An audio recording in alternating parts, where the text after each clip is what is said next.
Hai, jumpa lagi dengan saya, Edu. Pada kesempatan kali ini, kita akan membahas materi memanfaatkan peluang secara kreatif dan inovatif. Selanjutnya, jenis-jenis inovasi. Oke, kita mulai ya. Wirausaha yang kreatif adalah wirausaha yang cepat menangkap peluang yang muncul dari suatu kondisi lingkungan di sekitarnya, yang tidak pernah melewatkan waktunya dengan sia-sia.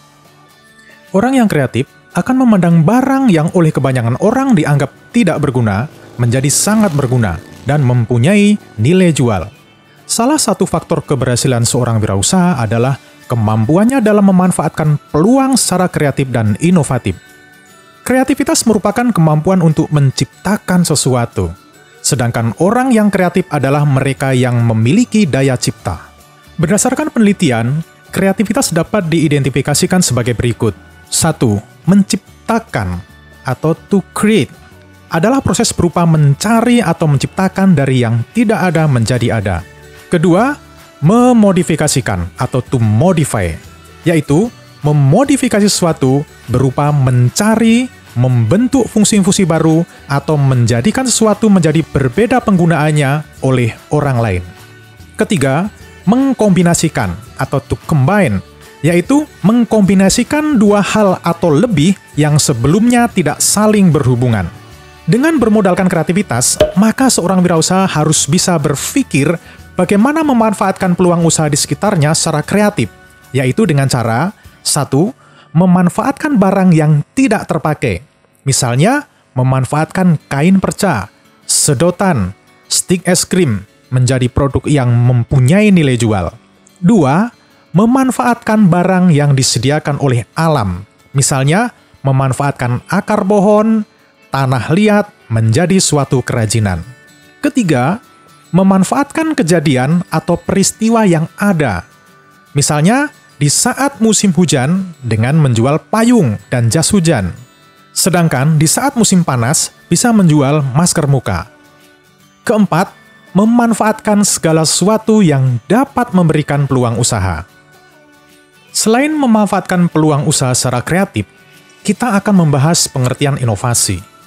Menurut Stephen Robbins, inovasi adalah sebuah ide atau gagasan yang diterapkan untuk memperbaiki suatu produk. Adapun ciri-ciri inovasi diantaranya adalah 1. Memiliki kekhasan atau khusus. Artinya, suatu inovasi memiliki ciri yang khas dalam arti ide, program, tatanan, sistem, termasuk kemungkinan hasil yang diharapkan. Kedua, memiliki ciri atau unsur kebaruan. Artinya, suatu inovasi harus memiliki karakteristik sebagai sebuah karya dan pemikiran yang memiliki kadar orisinalitas. Ketiga, dilaksanakan melalui program yang terencana. Artinya, bahwa suatu inovasi dilakukan melalui proses yang tidak tergesa-gesa dan dipersiapkan secara matang terlebih dahulu. Keempat, memiliki tujuan. Artinya, program inovasi yang dilakukan harus memiliki arah yang ingin dicapai, termasuk strategi untuk mencapai tujuan.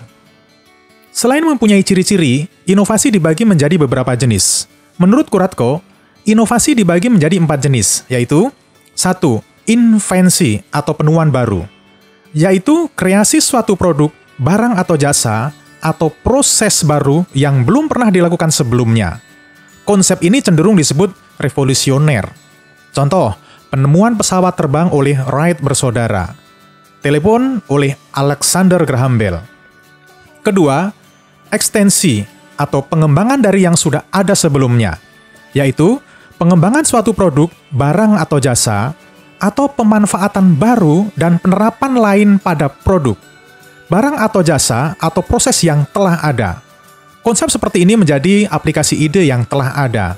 Misalnya, pengembangan MACD oleh Ray Kroc. Ketiga, duplikasi atau penggandaan atau memperbanyak produk yang sudah ada dan terkenal, yaitu peniruan suatu produk, barang atau jasa, atau proses yang telah ada. Meskipun demikian, duplikasi bukan semata meniru, melainkan menambah sentuhan kreatif untuk memperbaiki konsep agar lebih mampu memenangkan persaingan. Misalnya, duplikasi perawatan gigi oleh Dentalen. Keempat, sintesis, penggabungan atau mengkombinasikan konsep dan formula yang sudah ada menjadi formula yang baru, yaitu perpaduan konsep dan faktor-faktor yang sudah ada menjadi formulasi baru. Proses ini meliputi pengambilan sejumlah ide atau produk yang sudah ditemukan dan dibentuk sehingga menjadi produk yang dapat diaplikasikan dengan cara yang baru. Misalnya, sintesis pada arloji oleh Casio. Nah, itulah materi yang kita bahas kali ini. Dengan memahami dan mempraktekkan materi tersebut, maka diharapkan seorang wirausaha mampu memanfaatkan peluang usaha secara kreatif dan inovatif, sehingga usahanya terus berinovasi dan mampu bertahan dalam persaingan bisnis. Oke, sampai di sini materi kita. Sampai jumpa pada materi selanjutnya.